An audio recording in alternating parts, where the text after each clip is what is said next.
babu 27 kamulakhasul fiqh dambugal nogayji dabangal darsu en fi ahkami salatul eidain na yewta en fi nyaawore julde idije den didi dum ko sunna ka ko faridda salatul eidain julde idije den didi bi maana eidul fitr wa eidul adha julde sumaye e julde donkin mashru'atun ko sar'inaade bil kitabi ka deftere Allah wa sunnati e ka sunna nelado wa ijma'il muslimina e fottanegol julbe ben wa qad kana gomdilatik al mushrikuna shirku ben yattakhiduna hibe jogitino hibe marno ayadan idije zamaniyatan wadetedi e jamanu bi mana mardi sa'ika duwa wadede wa makaniyatan e nokku yankoji nde idire do ko e ndu lewru do e ko nokkel kaari kadi idi ndi wadete fa abtal hal islam ari bonni den idije don fop wa awada o lontiniri anha gayi den don eidul fitri wa eidul adha julde sumaye e julde donke shukran lillahi ta'ala ka jarnugol Allah to don ala adai e do tottugol hataini ibadataini dedo dewe didi al azimataini mawnude didi ko woni den ko sawmu ramadana ko horgol lewru sumaye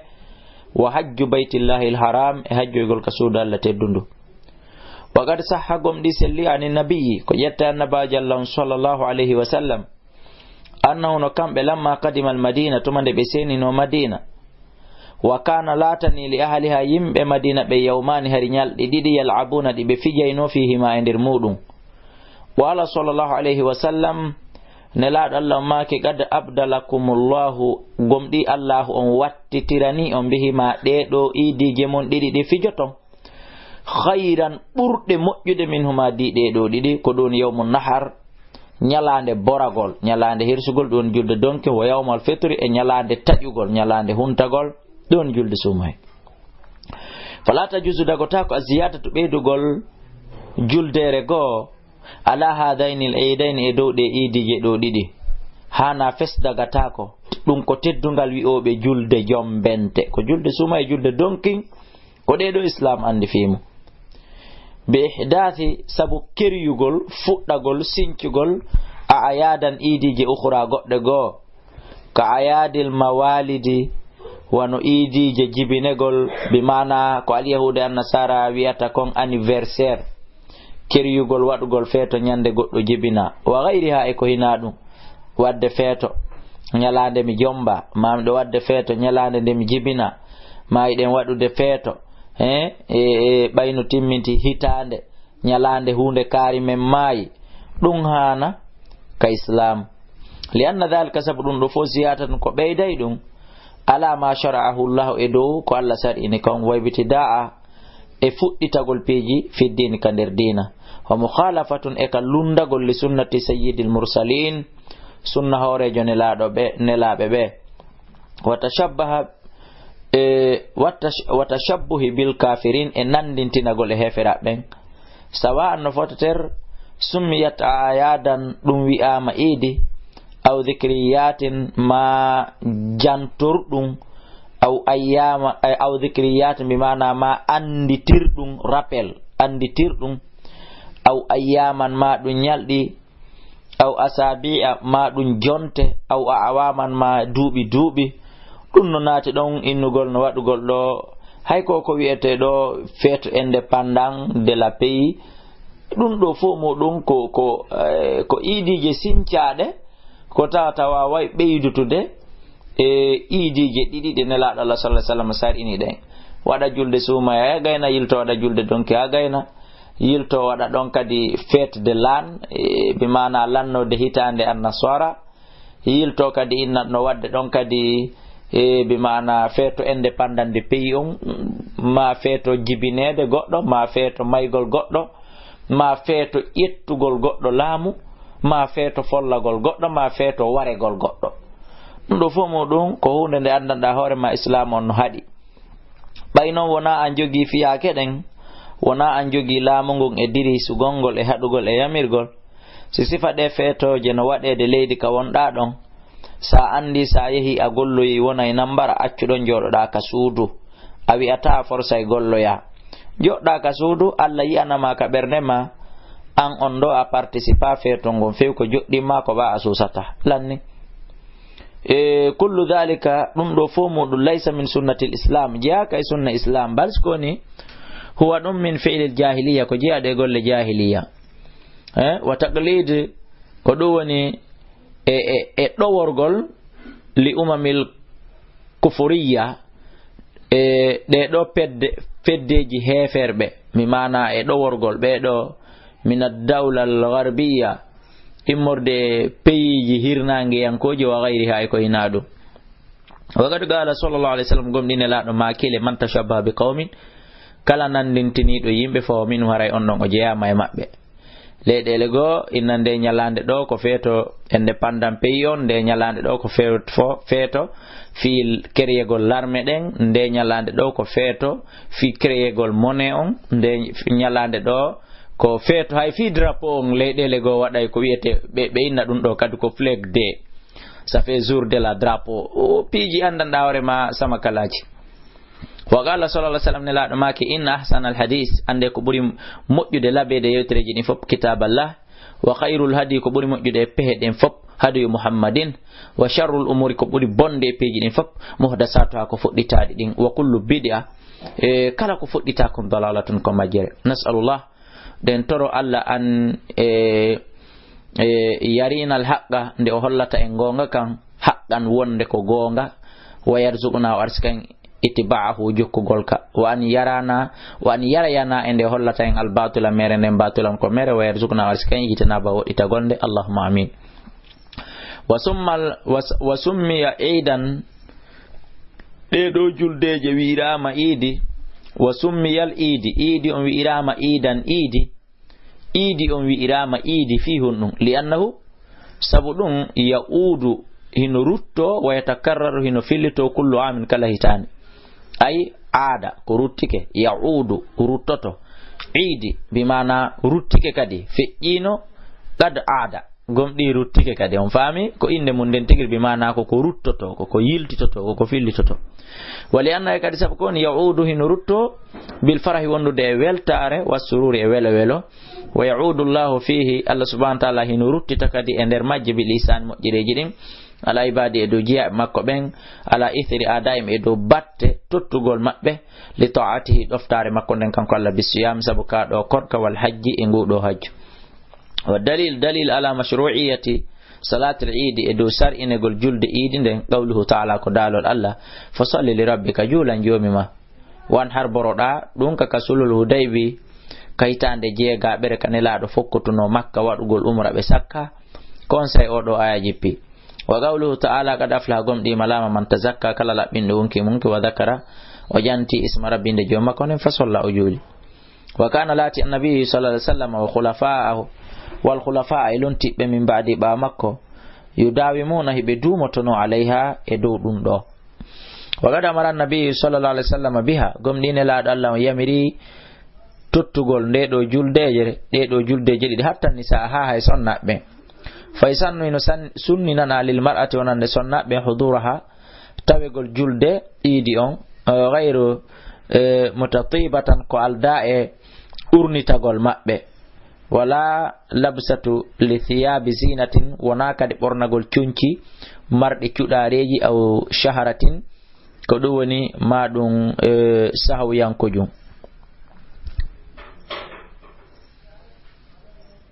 aw shaharatin maɗum ko lulli cuñci lulluɗi li gawli alayhi salatu wassalam wal yakhrujuna yoɓe yaltoɓe juuloya tafilatin ara ko ɓe waɗɓe tafilat ɓe mana ko wiyete taflat en firino ɗum ko feƴƴi ko tawata urnitaki foppodira e worɓe janaɓe ɓen ɓornaki cuɗari noddayndi worɓe ɓen e mum bi mana ko ɓe reniɓe wa yatazilna rijal ɓe woɗɗito sonnaɓe wa yatazilna al huyyad fiiliɓe ɓen kadi woɗɗito al musalla nokkure ka juuleteɗon qalat ummu atiyata radiyallahu anha nene atiya maki kunna men laatike nu'mar meɗe yamirano an nakhruja nde men yaltata yawmal idi ñalande idi hatta takhruja al bikr ha jiwum hay jiwoy ko yalta min khadriha iwaka nder cuudi makko ka koy suudi ton wata takhrujul huyyad ha hay fiilibe ben be yalta fayakunna be wona non kambe khalfan nas baaw yimbe ben fotto fayukabbirna kono hara hibe wadde takbirati jidin hara hibe habbirde bi takbirihim wondude habbirgol jama hediti be hara hibe baaw jama on kambe baawto kono hara hibe habbira wondude e jama hediti ben kon non kambe sonnabben ko be suudaybe kabbiraldi wonabe townaybe wa yad'una hara hibe du'o bi du'aihim wondude du'a be ambi mana hibe amina ko be yadu oto kolle goy du'ido e amin do be fo mabbe ko be du'ibe yarjuna tabe tijji barakata dhalika al-yawm e barki nden don nyalande wa tuhuratihi laban mayre wal khuruj yaltugol li salati al-eid fi julde eid nden wa ada'u e tottugol salati al-eid julde eid nden ala hada namati e dow ndido jubbudi al mashhudu seeditandi seedondirande min al jami'i immorde dendangal fihi e nder mudum fihi no e nder mudum e izharu finyingol li shi'ari islam mande islam de fayadun min alami din ko jiyadun ko buri e mawnude e mandeji dina din azwahidati fenyudi di wa awwalu salatin ko arande julde sallahan nabiyyu de nelaado Allah sallallahu alaihi wasallam juli lil eid wonande eidon yawmul fitr ko julde sumay wa awwalu salatin arande julde sallahan nabiyyu sallallahu alaihi wasallam de nelaado Allah on judi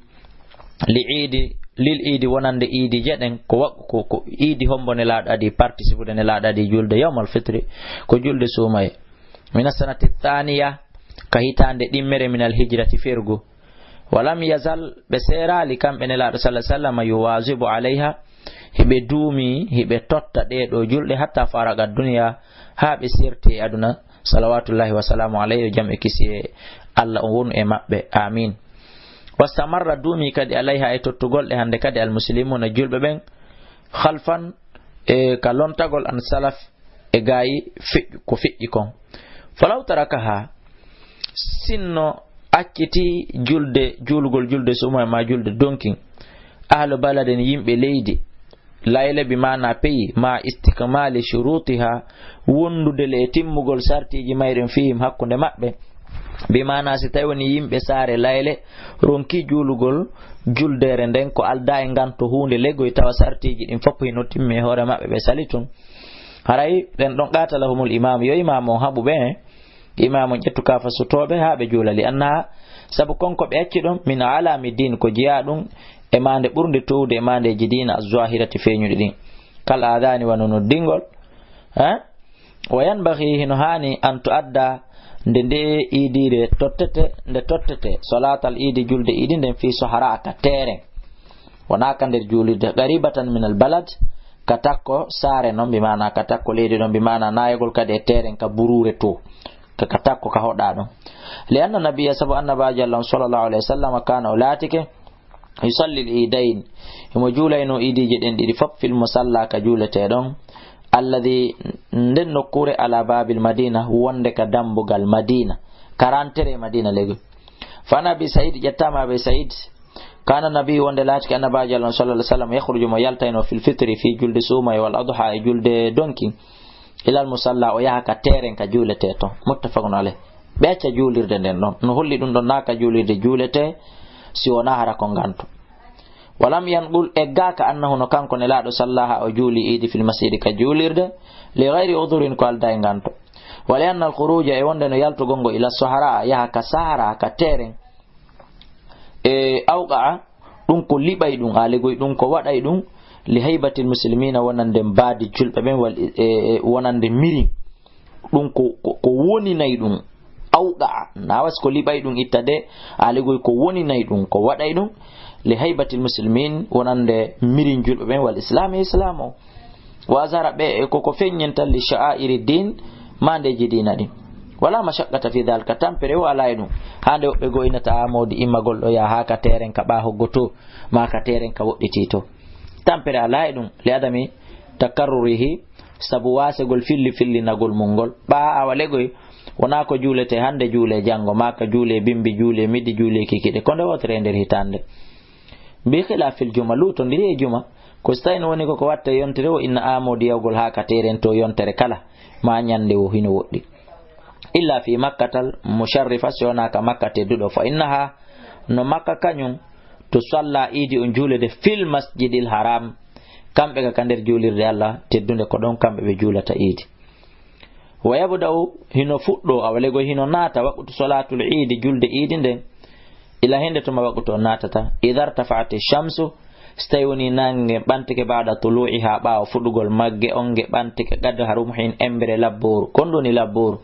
koko yete me ben den hino tuggo tuggordu ndu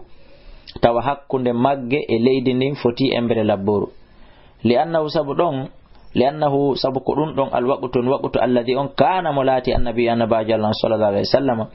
yusalli hay mo julayno idion fi ndermu wiyamtaddu hino fonto hatta awalego hino lanna waqtu idion ila zawali shams haka nange ndirti don ila kawni don 14h haray waqtu idi lanni ko ya ju eto jula e nder den tumbere don bi mana ila 9h ha e 13h wona e fejudo fa in lam ya'lam stayuni o anda bil idi on illa ba'da zawal siona bawo nange ndirto bi mana an a andali non ma kambe imbe sarde be andal kon yo ko hande duwa julede hana ngel lanni dirto bi mana 14h yoni ma 15h yoni ko hande be ko don non be andi kon ko hande woni julde sallu ko be juulo min al ghad jango gadan be yobita onay be innu be totta julde den hande don tawata leer on fecci ko be accu ha jango ka walluha be mo be yobita idi duwa do julede hankin o yi jaka nibbingol juma on ko do woni idi on jana hunde hanude ka wakkilagol nyalande duwande julede den fejja yobito ya jango baytun nangen dirti lima rawa sabuko filli abu umair bun anas an umumata ko jetta e umumata Allahu wonande min al ansar imorde ansar qalu be wi ghamma alaina nibbitan no men nyande go hilal shawwal daragol juldandu fasbahana me wonti siyaman ko men horube jaka lewru ndu ngari faja rakibun waddi do aroy fi akhirin nar sakitorde nyallal hella 16h 17h fashaidu bi sayyidati annam no kambe de rawul hilala be yino lewru ndu bil amsanki on say fa amara nabi annabaji sallallahu alaihi wasallam yamiri annasa be an yuftiru yobe taju ni yawmi e dergal nyallal mabbe don fop taji nyami woni yakhruju e yobe yalto e gadan jango liidihim fi tottugol idire mabbe ne yobe yalto e jango fi tottugol idire den andi de tawno tun dum on feji jaka sellata hande kadi ka jule madama waqutu on feji rawahu ahmad wa abu daud wa daraqutni wa hasanahu wa sahahu sellini hadithun jama'atun jama'a min al-huffaz jiabe hunjoto be hadisaje be falaw kanat sitawino latike idi on masalan to addahi mo duwano julede ba'da zawal bawo nange ngen dirti lama akharaha an-nabiy sallallahu alaihi wasallam nela dallo nettintano idi on ilal gadi ha jango be podatano idi on ha jango be makay no foppu nyaamu yalten julen wali anna salatal eid e kadi wonde ko du woni no julde idi den shuri alaha sar inana mande al ijtima' mobondirande al amma hubutunde jonnon si woni do ha 14 yoni idi jula kama 15 masalan hande kadi wawatake jama wawata mobondirde don hande kadi fala budda fere wala an yusbi ga hande adito to julu gongol waqtu yatamakkanu nas mo ne wanto yimbe ben minat tahayyu ila imurde hebilana gol mo ara wa sanni no sunnina taqdim ardingol salatul adha adintingol julde donkinden wata akhiri e nettingol salatul fitri julde sumayende ka sunna julde donki on ko jule law julde sumay on nettine seda fi hon lima rawa shafi'i sabko imam shafi'i filli mursalan hadithon ko da mursal anna nabiyya wonde annabajo sallallahu alaihi wasallam kataba o winduno ila amr ibn hazm o windanno o do letter anskoni ajjilil adha yawne julde walluha julde donkinde andi paske fi nden don ittataake ko hani kon ha iwte ka julugol yawne julugol julde donki on wa akhiril fitra nettina julde sumayne paske nden don ittete koje ha haare mudoje den kadi ete yaltine siyahe wa dhakara nasa wa dhakirin nasa wajoda yimbe be wali yattasa fi yaju waqtu dhahiya waqtu fi layya gongol bi taqdimi sala sabu adintingol julde nden fil adha ka julde donki wal yattasa e fiyo yaaju al waqtu waqtu on li ikhraji zakatil fitri fi yaltingol mudon qabla salatil fitr ko adi julde suma ende julede wa yasannu ino sunnina an yakula nde on tigi nyamata qabla al khuruji ko adi yaltugol li salatil fitri fi tottoygol julde suma enden hino sunnina nde on tigi nyamata tamratin tamaroje ande inne mangoje ma lemuneje ma jakkugol biredi ma nyamugol tew seda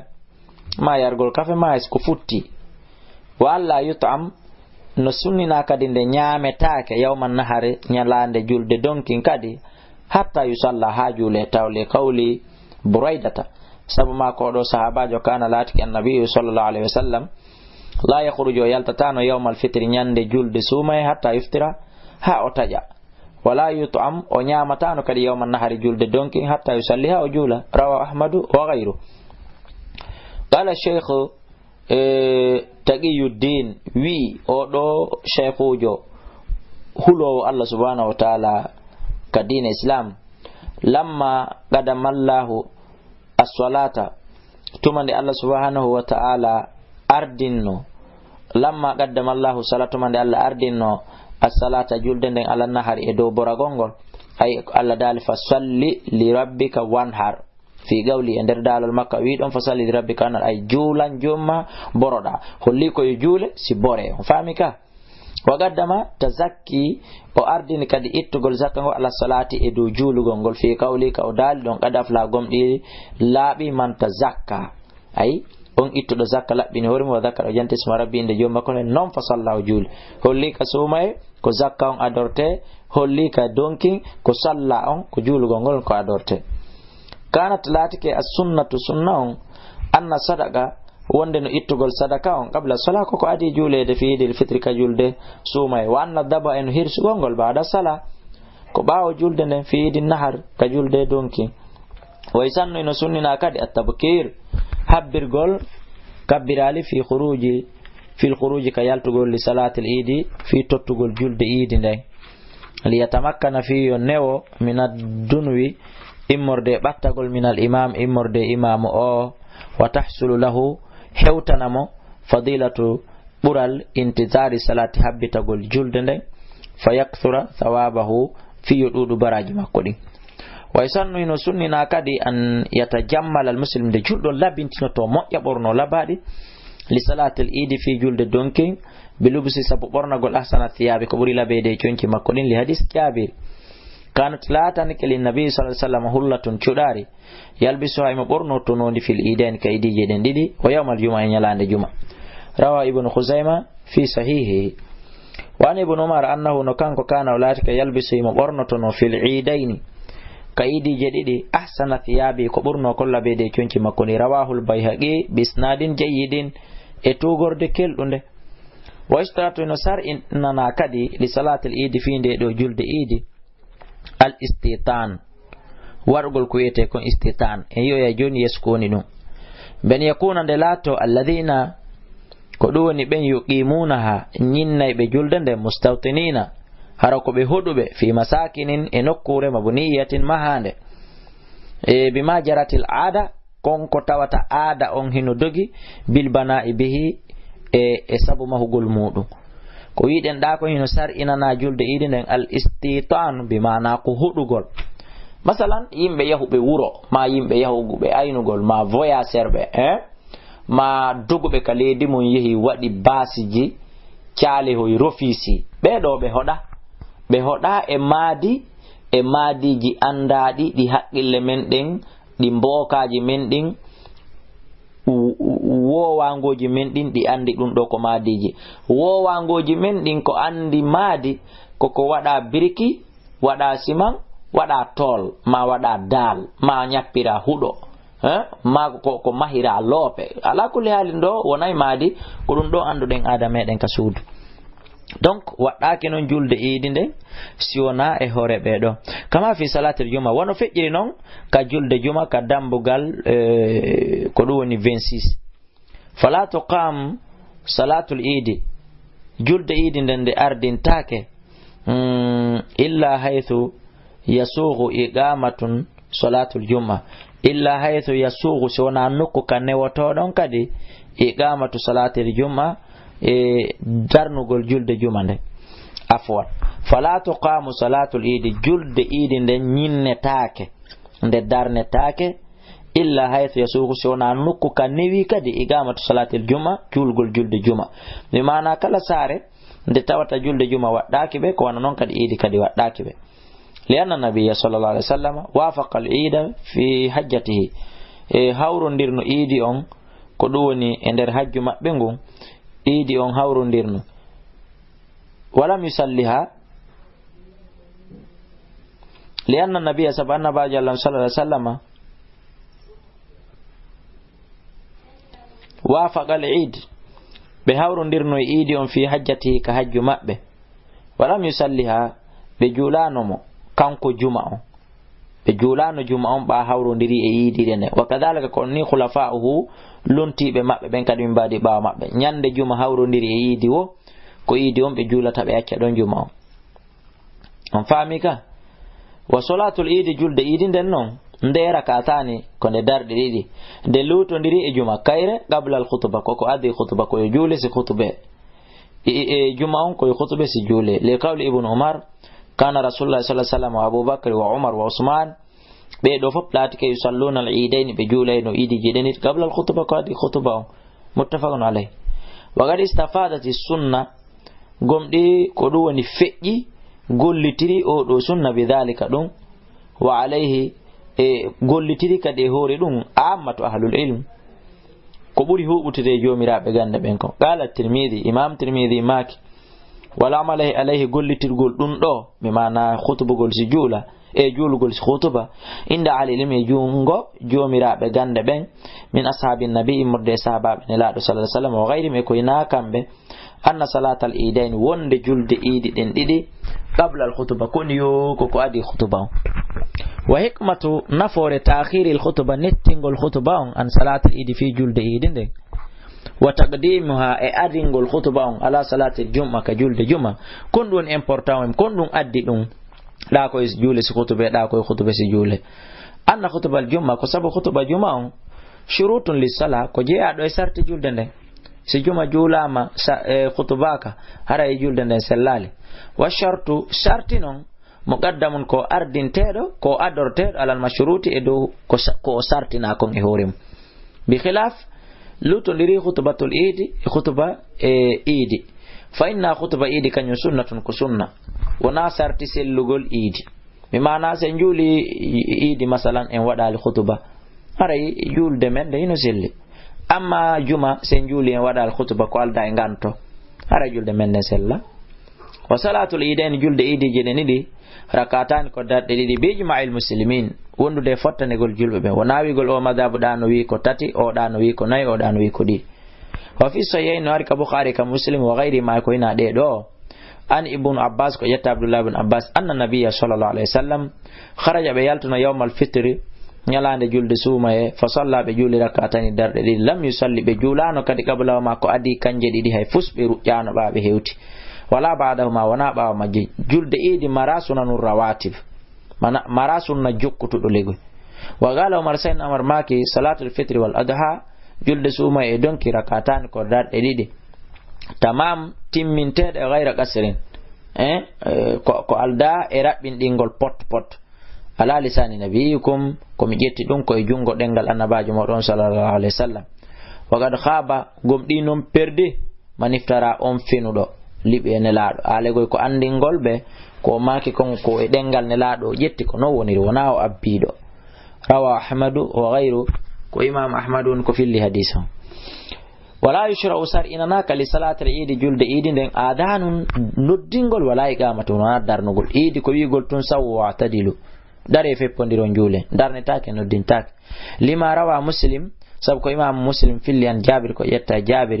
صليت من جولي مع النبي صلى الله عليه وسلم على الإيد يوم غير مرة ولا مرتين ونان دوتر ونالا بديد كن فبدا كو فطرت بصلاة كو جول غونغول قبل الخطبة كو دي خطبة بغير آذان ولا إقامة كو داي نودينغول كو داي دارنغول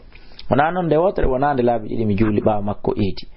wa yukabbiru kabbira kadi fi rak'ati al-ula kadande aranere ba'da takbiratil ihram bawo Allah akbar harmini don wal istiftah e jangugol du'a istiftah on wa qabla ta'awudh e ko adi non uja gongol wi gongo a'udhu billahi minash shaitani bismillahir rahmanir rahim wal qira'ati e ko adi jangin on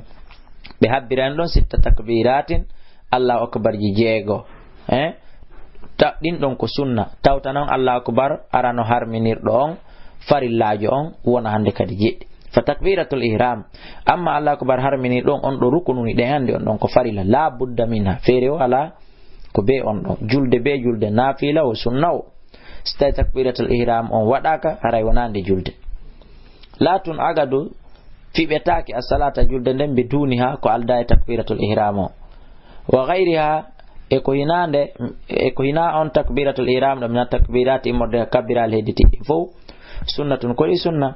thumma yastafta refti uddita non ba'daha bawo o gayni Allah akbar ji din jeego o uddita non julde den hande kadi lianna al istiftah sabun udditu gongol fi awwal sala ka arande julde thumma ya'ti refti adda bit takbirati Allah akbar ji az-zaidi beedi din asitta jeego az-zaidu sitta ji beedi din jeego ثم يتعوذ رفتي بمولو نون بمعنى بما أعوذ بالله من الشيطان الرجيم أجب التكبيرة السادسة بطني الله أكبر جيغون لأن التعوذ سبؤو جاغون للقراءة ونند جانجين فيكون لا تتو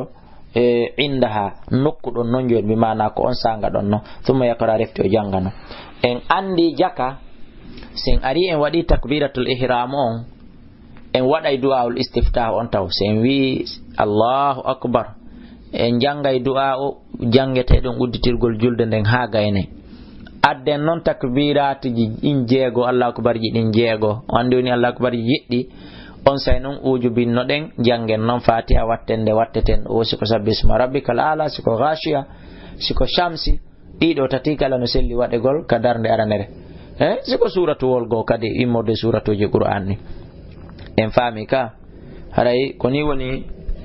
no be yamiriri